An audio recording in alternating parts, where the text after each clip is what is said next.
Okay, students, this is our chapter number 2. Title of the chapter is Laser Action. Now, please see in the first few sessions or in the first chapter what we have seen. That is what a revising thing I have put here. Right from the beginning, we were talking in terms of N1 and N2. What is N1? N1 is the number of atoms that are found in the ground state, and N2 is the number of atoms that are occupying this second state, or that is the first exact state, that is N2. So this diagram shows you the atoms which are in the energy state E1, that number is N1. Usually this number is very large. Most of the atoms try to remain inside this ground state, that is its energy is E1, and this number is given to be N1 by absorbing certain radiation of some fixed frequency, that is h nu. H nu is the energy, nu is the frequency. If these type of photons are absorbed by these atoms are raised to the new level, or that is the energy level E2, which is separated by this energy distance, and that's how the number of atoms occupying this particular state E2, that number is called as N2. So this is a spontaneous absorption. This is a simple process absorption, where this absorption rate RABS can be calculated by this expression given here. This is the expression that gives you how this particular rate is calculated. This is what RABS, absorption rate, which is given by B12 into rho nu multiplied by N1. That is what we have already discussed. This RABS is directly proportional to the number of atoms found in the first energy state, that is N1. Energy state is E1, number of atoms in that energy state is N1.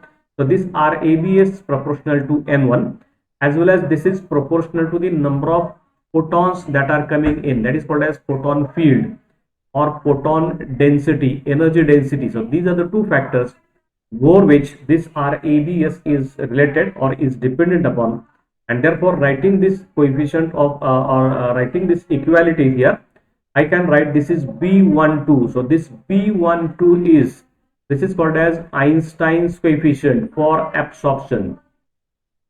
We have already seen this. This is called as Einstein's coefficient for absorption. Once this coefficient is known, I can find out RABS or absorption rate for absorption transition is equal to B12 times rho v into N1. That is what I am calling here to be equation 1 for the present chapter. Similarly, there is another process shown in the diagram. That is called as spontaneous emission, wherein this particular atom, excited atom, doesn't remain in this energy state N2 for a longer time. Immediately, without any trigger, on its own, this atom can come to the ground state or down state, and this is called as the spontaneous emission. And in this case also, the amount of energy difference between E2 and E1 that will be emitted as a spontaneous emission radiation. So first process is absorption.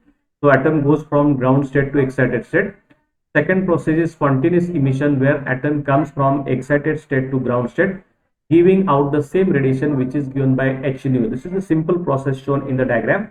And for such a case, when we go for calculation of this RSP, rate of spontaneous emission, this is given by RSP.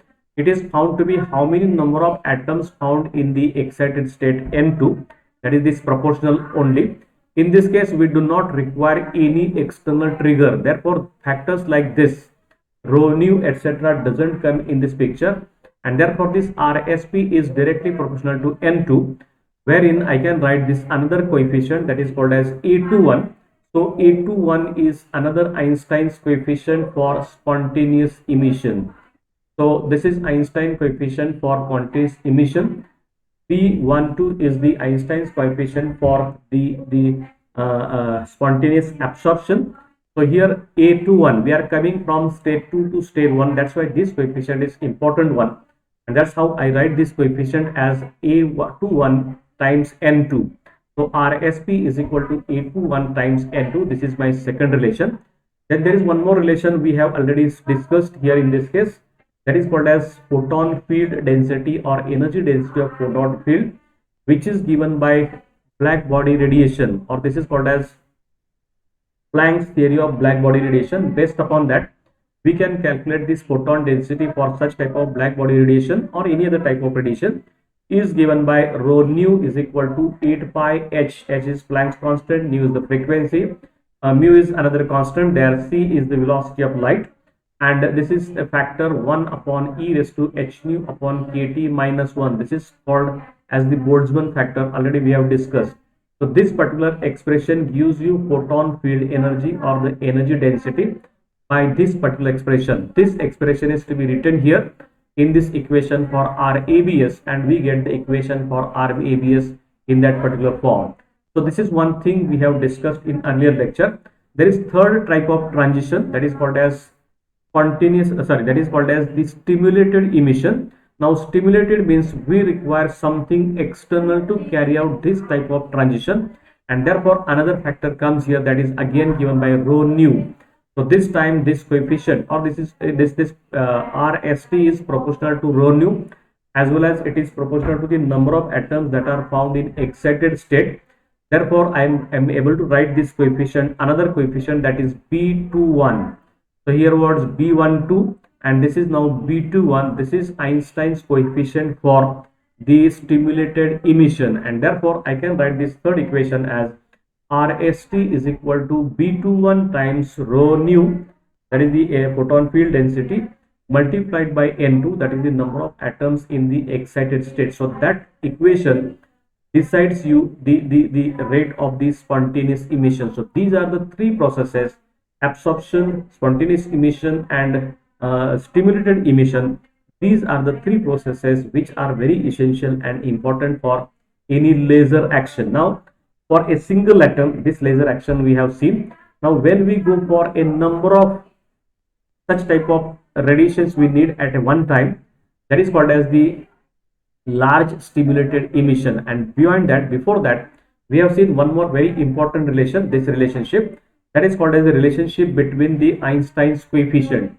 Now that is B12, B21 and A12 are connected by one simple equation, that is given by equation number 4, and that B12 is equal to B21 usually, and this can be obtained as c cube upon 8 pi h nu cube into mu cube multiplied by E21. So this is Einstein's coefficient, this is also Einstein coefficient, this is also Einstein coefficient.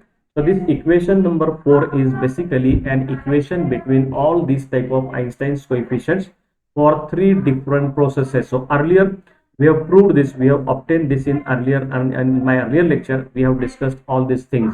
And usually we have seen one more condition at thermodynamic equilibrium, that means there is a large number of atoms are found in N1 rather than N2. So de-excited states or ground state number of atoms are much more than this number of atoms in the excited state. So usually N2 is found to be much less than N1. So given this situation, how to go for a conditions for, that is called as conditions for large stimulated emission, not consider, this is condition. Okay? I am writing this once again, conditions for large stimulated emission, and that's how we have to go for a description of this as follows. We are going to get one expression, important expression, that is based upon these things what we have seen here. So remember, for any laser action to be there, or laser to be generated, laser radiations to be produced, we must have large number of stimulated emission. So that stimulated emission is said to be the key for such type of large stimulated emissions or large number of radiations. So getting a laser in the good magnitude, we require large number of stimulated emission, and that is the question, that is the problem, how to increase this number of stimulated emission, or how to go for a stimulated emission once this type of condition is achieved, that is called as the population inversion. So for a certain time, lot many number of atoms are raised to the excited state, and by some means we are moving all these atoms from excited state to de-excited state simultaneously at one time, and that is called as the stimulated emission or large stimulated emission, and that is the key for this entire thing. So earlier we can write, that's what number of stimulated emission can be made larger than the other two processes. So out of these three processes, stimulated emission process is to be made to be dominant. This condition is to be achieved, and whenever this is achieved, then and then there is a laser action, and we can have a good source of laser. Otherwise most of the energy is absorbed by this incident, absorbed by the atoms. They go into the excited state. Then number of atoms go from excited state to de-excited state, giving out radiation in all directions, all formats, and that is not a stimulated one. That is a randomized radiation that have no a particular or specular direction, etc. And that's why these radiations are usually common radiations. This is a natural process of absorption and emission of energy by material. This is interaction of light with matter, and that is what usual process. Here in laser action, we need to have much and much more number of stimulated emission. Thereby, whatever number of radiations emitted in this stimulated emission will be now in a particular direction of particular frequency and wavelength, and that all these things are happening at one instant, and therefore a large pulse of this type of laser radiation will be obtained. This is what the requirement of the situation, and we are going to get equation for that. Now there are two such situations. First situation, from earlier equation 1, 2, 3, etc., we can write the ratio of this stimulated transition to spontaneous transition. So both of these emissions we have to get. Stimulated emission is given by this B21 times rho nu, this is nu here, multiplied by N2, and this spontaneous emission is given by simply A212 times N2. So this N2 it gets cancelled, and then therefore one gets R1 is equal to, this is given to be R1, okay, R1 is equal to B21 upon A21 times this rho into nu is there, okay. So that remains there. Now we have to go further. We have to use this rho nu from earlier one of the equations, and therefore using the equation, okay. So using the equation for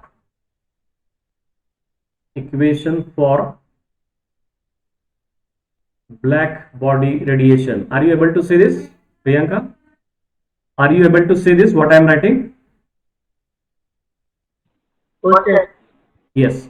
So using the equation for black body radiation, I can write this equation R1 is equal to, so let's write this as it is, B21 upon A21 as it is. This remains same there, that is not changed there. And this expression for this rho nu can be written as black body radiations. It is 8 pi h into nu cube multiplied by mu cube divided by, this is c cube, this is the coefficient there, and multiplied by e raised to, this is h nu upon kt minus 1, where k is Boltzmann's constant, h is Planck's constant, T is the absolute temperature, D is the frequency of that particular radiation. So that is how one gets this expression as shown by this equation number 5. That is what equation for R1. But one more, earlier we have seen, we have Einstein's equation. Which gives you relationship between all these three types of coefficient. Einstein's equation, which was written there, it is B12 is equal to B21, that is equal to, if you remember this in earlier chapter we have done this, it is c cube upon 8 pi h into nu cube multiplied by this is multiplied by mu cube, and it is multiplied by 8 to 1. So this is another important derivation which we have seen in earlier lecture. This is called as the relationship between all these Einstein's coefficient for three processes. Out of that, B12 is spontaneous absorption. We are going from state 1 to state 2. B21 is spontaneous emission, which is given by that is what we are coming from state 2 to state 1. Sorry, this B21 is this stimulated emission, where we are coming from state 2 to state 1. These atoms are coming from excited state to de-excited state or ground state. And A21 is the spontaneous emission. This is the coefficient, Einstein coefficient for spontaneous emission, that means without trigger. These atoms are coming from randomly, they are coming from higher state to lower state, giving out certain types of radiations or the fixed wavelength radiations. And this is what this particular relation helps us in getting this B21 upon A21. So if I go for this calculation, if this B21 upon A21 is obtained, I'll get this, okay. So from this equation, I'll get B21 upon A21 is simply c cube upon this right hand side will be as it is 8 pi h nu cube into mu cube only. So that remains there, and if I replace it here, this B2 upon A21 will be replaced by this. What I will get is this. Therefore, you will get this R1 is equal to.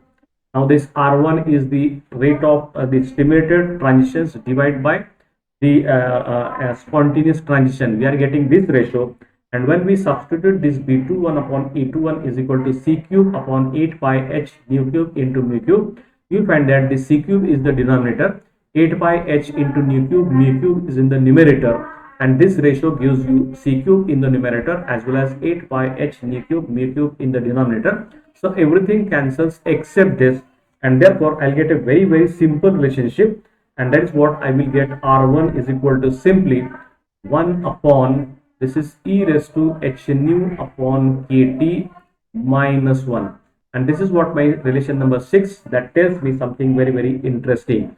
So that is how in a normal case, when we have this type of three processes, the ratio of this stimulated emission to transitions to the spontaneous transition, this ratio is found to be R1 is equal to 1 upon e raised to h nu upon kt minus 1. Okay. Now this expression tells you very important thing, because at ordinary radiations, that means when we have a very simple temperature as well as these optical radiations, what happens to this ratio when we go for different values of the, out of that h is constant, k is constant, t maybe we can take this room temperature or normal temperature. Now when the frequencies are in the optical range, this R1 is found to be very small, and therefore this laser action, and when this ratio is very small, the laser action is not possible. So this R1 should be as large as possible to have these conditions created for this large number of stimulated emission conditions to be created. If this ratio is smaller, then large number of stimulated emission will not be possible, and hence laser action, large number or this laser action may not be possible. And that's how we can understand this with following examples. If we assume, these are the numbers I am taking from book. If we assume some simple numbers here, let's take this frequency nu is equal to some 5 into 10 raised to 14 hertz. Now this is what a yellow light, typical yellow light in the optical spectrum. This is the yellow light in the optical spectrum. Let's take this temperature to be very large, that is almost 2000 degree Kelvin, very large temperature I am taking. For example, temperature of this particular sodium vapor lamp, it is much less than that, but still I can have it, I can take this temperature to be this, and therefore in this case, if I go for this calculation of, in this case, h nu upon k into t, Boltzmann constant, Planck's constant, this frequency and capital T, if all these things are used, this calculation comes to be simply 11.99 or approximately 12. So this calculation gives you this value, e raised to h nu, sorry, out of this index h nu upon kt comes, you can calculate this, this comes almost equal to around 12, and therefore R1, if it is obtained in this case, it is 1 upon e raised to 11.99 minus 1. Now see this exponential e raised to 11.99 in the denominator, this is going to be very large number, minus 1, this number 1 is very small as compared to this, and if it is calculated, approximately it comes to be e raised to minus 11.99, and this number, if it is calculated, actually it comes to be 6 into 10 raised to minus 6. This is very small. This ratio of this stimulated emission as well as the spontaneous emission is found to be very small, and therefore laser action is usually not possible for such type of optical radiations or the visible radiations in the form when it is yellow or that type of radiations are there. And that is how this result shows that in the optical region, spontaneous emission dominate over the stimulated radiation. So we'll write this result here. That will help us in understanding why this particular process is not possible there. That is all. That implies this result in this R1 having this much value implies that in the optical region, I'm writing explicitly this, in the optical region, because there may be some MCQs for these type of facts in examination, so we should write all these things. Optical region, this spontaneous, this number is small, means this spontaneous emissions dominate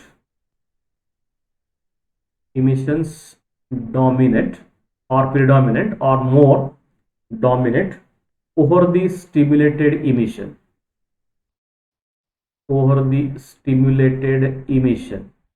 and because of that, as I already said, this large laser action or the conditions required for large number of radiations or large stimulated emission condition is not satisfied or not fulfilled, and therefore the laser action is not possible.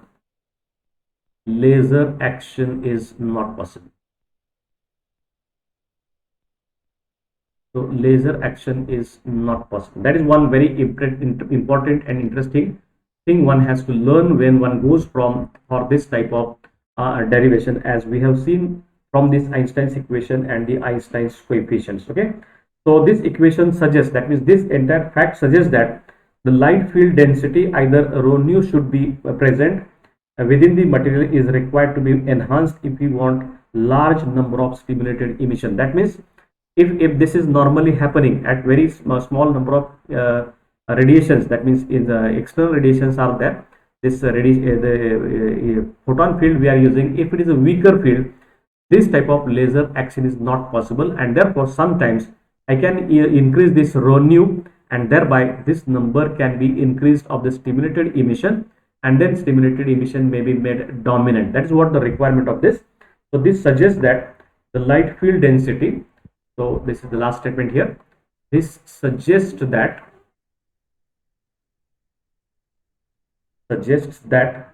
the light field density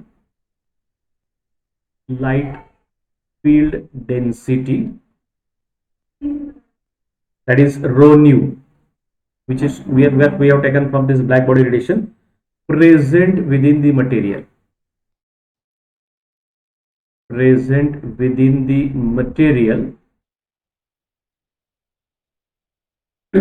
is required to be enhanced,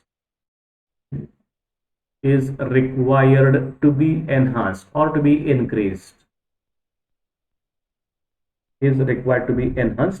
if we want large number of stimulated emission. Large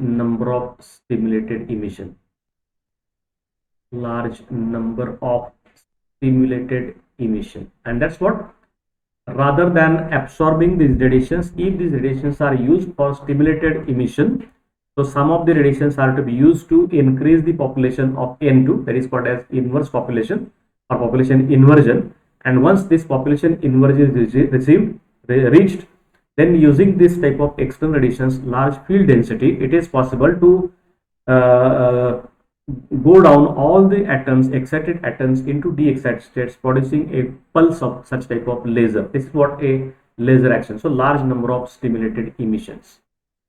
Okay, this is what the condition here, and that's what we will go for the second step. First derivation we have seen A, where this type of optical radiations have been seen and their problem has been seen. Now let's go for this next one. That is what we are discussing now. This second case, that is said to be the ratio. Second, the ratio of stimulated transition to absorption transition. Second derivation, the ratio of stimulated transition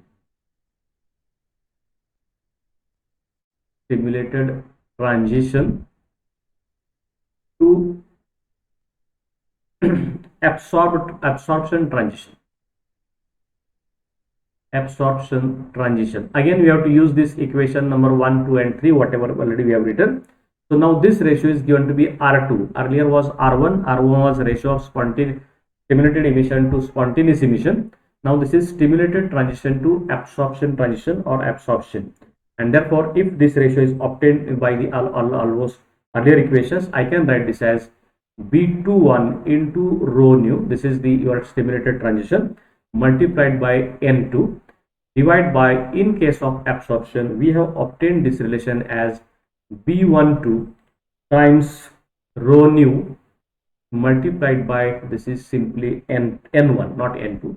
This is absorption. So this is N1, and you'll find that here everything is cancelled, and this B21 and B12 is same usually. this n2 upon n1 are not same. This rho nu here, that everything cancels, and I get this R2 is simply equal to n2 upon n1. Okay, so this ratio of stimulated transition to absorption transition is directly equal to ratio of the number of atoms found in the excited state and number of atoms found in the ground state or the de-excited state. So that is one very fundamental equation, that R2, that tells you the ratio of these two numbers or these two type of transitions is simply n2 upon n1. Okay, and we have already seen in the chapter 1, at thermodynamic equilibrium,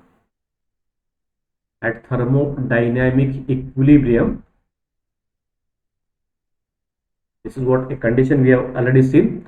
This n2 upon n1 is much less than 1, because lot many number of atoms try to remain inside in the ground state, not there. They don't want to live in the excited states, or whatever they, some of them have gone by some means, they have reached to this excited state, immediately they try to come to the ground state. This is the natural tendency, and that's what is a thermodynamic equilibrium.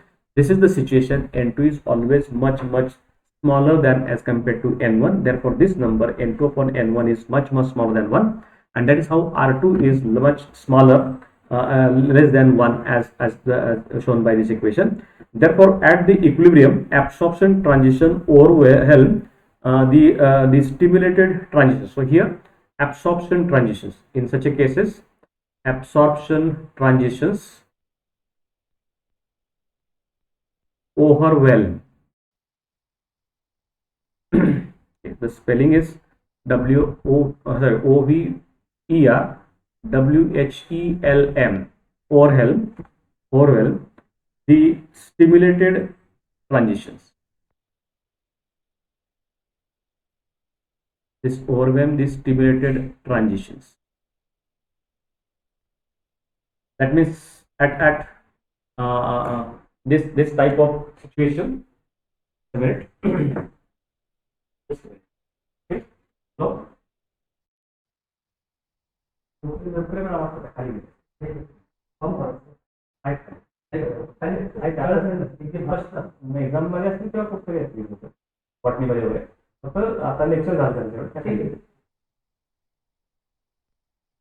there was one student. Now, this is what the condition we have to discuss as follows. So, a photon of the light field may hit the excited atom, leading to stimulated emission, or it may be absorbed on hitting the atom in the ground state.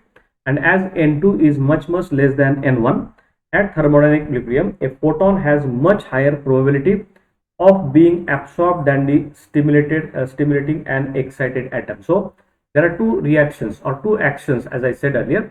Absorption is dominant, means whatever number of photons available there, because of this condition N2 is much less than N1 at thermodynamic equilibrium, there is a more chance of absorption of photon, a more probability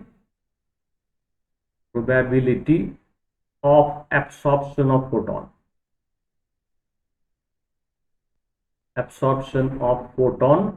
rather than hitting this photon, whatever photon available, hitting the excited atom. Okay, more probability of absorption of photon than probability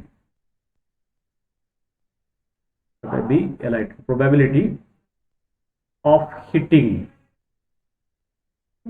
excited atom. That means whenever it hits an excited atom, that will produce spontaneous the stimulated emission. But if it is absorbed rather than, because N2 is much smaller than N1, most of the atoms are found in the ground state. So whatever photons we are having, these photons will be absorbed rather than producing the stimulated emission, and that chance of absorption is much more than the stimulated type of emission. Okay, so as a result, the absorption process dominates the stimulated emission, and the medium will absorb the incident light. Okay, and as a result, this consequence of this is medium will absorb the medium will absorb the incident light. medium will absorb this incident light. Rather than producing stimulated emission, most of the light will be absorbed by this material medium, and the atoms from in the state N1 or energy state E1, most of that will try to reach to the state A, that is equal to in N2. Okay, so on the other hand, more atoms in the excite if, okay, this is one case, and second is if on the other hand, if more atoms are in the excited states, more atoms are in the excited state. Actually, this is the point here. We have to make them more and more number. We have to make them in this excited state, but this is not that easy. For that, we require another concept that is called as metastable state. Usually, in this excited state, most of the atoms do not remain for a longer time. We have to compel them to spend much and more time there. At a time, large number of atoms will be found in the some excited states, and when external radiation comes in, all these atoms, large number of atoms are allowed or compelled to go into the ground state, thereby producing a large pulse of this type of laser beam. So this action is to be carried out, and that's what we are writing here. If on the other hand, if the more number of atoms are in the excited state, that is we are achieving this condition, N2 is greater than N1. N2 is greater than N1, then photons are more likely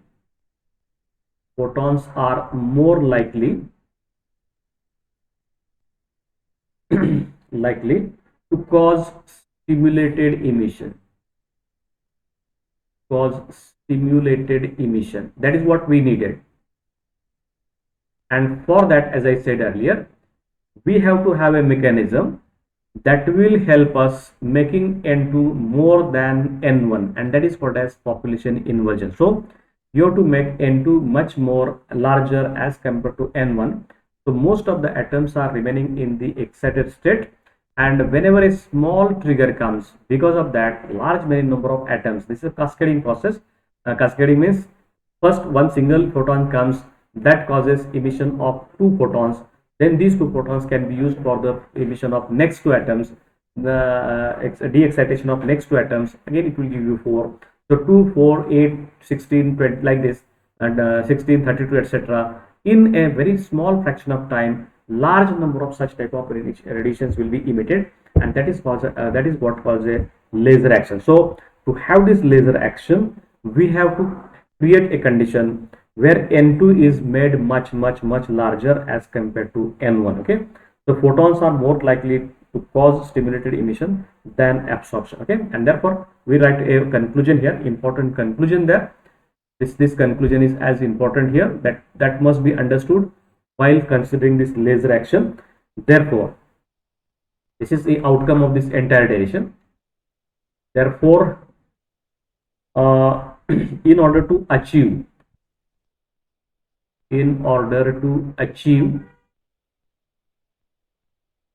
more stimulated emission,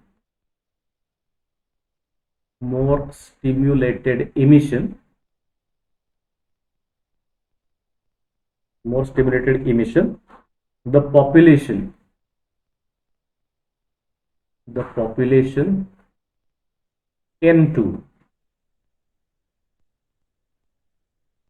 is to be made larger,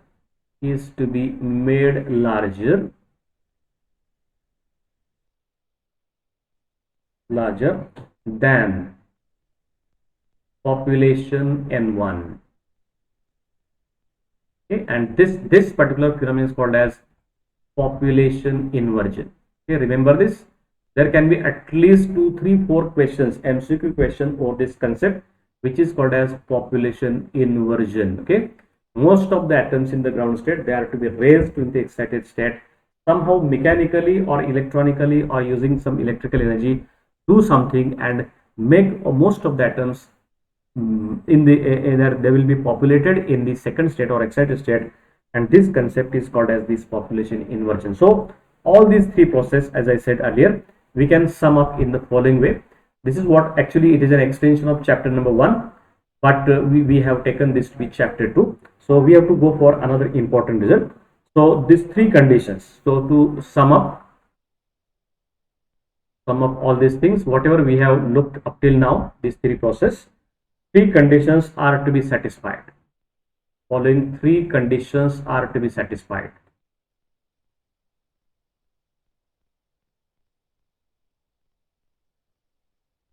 Three conditions are to be satisfied. What is sir? 10 minutes. Are to be satisfied. Now see what are these conditions to be satisfied: to make stimulated emission overwhelm other transitions. So three conditions are to be satisfied to make stimulated emission. These are three: absorption, spontaneous absorption, then this spontaneous emission, and this stimulated emission. So here this stimulated emissions are to dominate over both of these. To achieve this condition, following three conditions are to be important. Number one, that is first one, the population of excited level should be greater than that at the lower energy level. Okay, we'll write in words: the population at excited level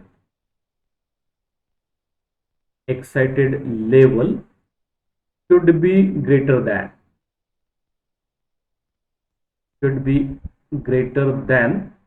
the lower energy level or ground level population. This is called as a requirement for the large laser action. So laser action in a bunch, single one or two atom that is giving laser, that is not useful. Billions or whatever, that's a very large number of atoms, they are to be excited and de-excited simultaneously, and thereby we can produce such type of the stimulated emissions and all that case. Then second important condition we should write here: the ratio B21 upon this A21. Okay, these are the Einstein coefficients, should be large. This is another condition, should be large. If this ratio is large, again this ratio R1 or R1 we have seen, this becomes larger. If R1 is larger, we are creating conditions for large number of we are creating condition for large stimulated emissions. If this R1 is made larger, that's why this ratio of B21 upon BA21, if it is made larger, or if we have this type of field which is giving more and more number of stimulated emission, then this type of conditions will be created. That is second. And the last one, and third one, and last one, that is a very high density of radiation should be present. A very high density of radiation should be present in the material,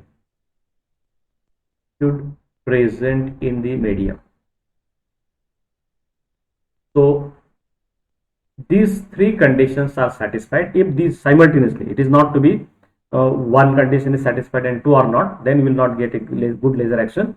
To have a large laser action and to get a good number of laser radiations emitted, we require to maintain these three things as shown there.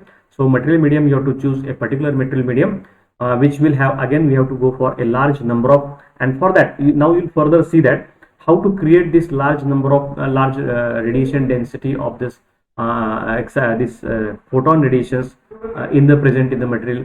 Then how to make this ratio B2 upon E21 larger, as well as how to make this population, so that for that action pumping is required. So in the next few lectures we are going to see further actions. So what are the things needed to carry out this type of laser actions? That will be based upon this type of summary what we have written here. Okay, so that is how this is the conditions, and therefore a medium amplifies light only when these three conditions are fulfilled. Okay, so last statement: the medium amplifies.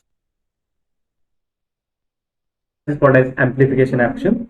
Light only when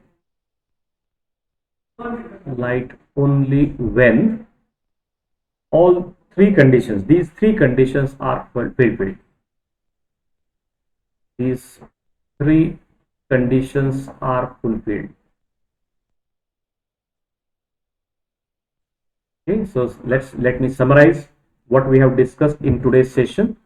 to create such type of condition for large number of photons emitted simultaneously, or making this particular stimulated emission more and more dominant, we needed to do all these things. So that is how we started with the previous chapters discussions, how we have discussed these are the three different types of Einstein's relations.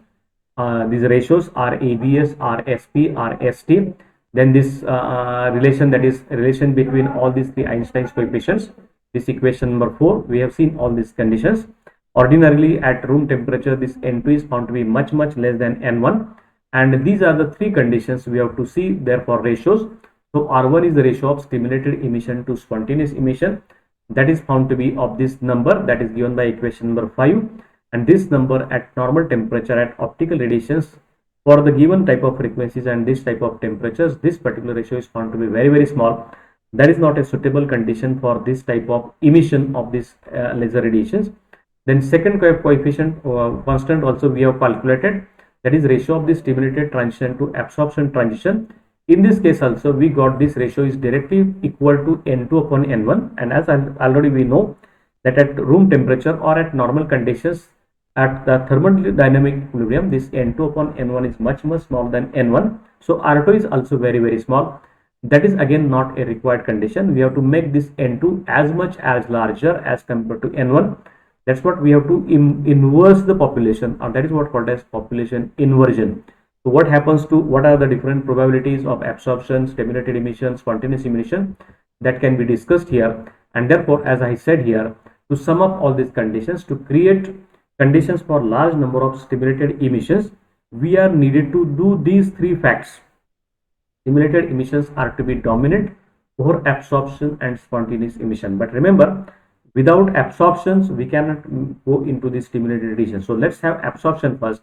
Raise the number of atoms from ground state to excited state, let them remain there for a longer time, so that population inversion condition will be reached. And once that condition is reached, now have a small trigger, external trigger, which will compel all these excited atoms to come down to the ground state, and a large pulse or large number of photons of same frequency in the same direction, all same in phase, that will be emitted and a laser action will be created. So that is how to happen such type of laser action, we need all these type of processes happen to be at the same time, and that's why this small derivation is important one. So this is what a condition required for large number of radiations to be emitted by the stimulated emission. In the next lecture, in tomorrow's lecture, we will go for conditions for light amplification, how to carry out light amplification. For that, what are the different types of physical conditions required, that we will see in tomorrow's lecture. So till then we will take a break. Thank you for me joining in this lecture. Let me stop this, I have to take attendance. Thank you.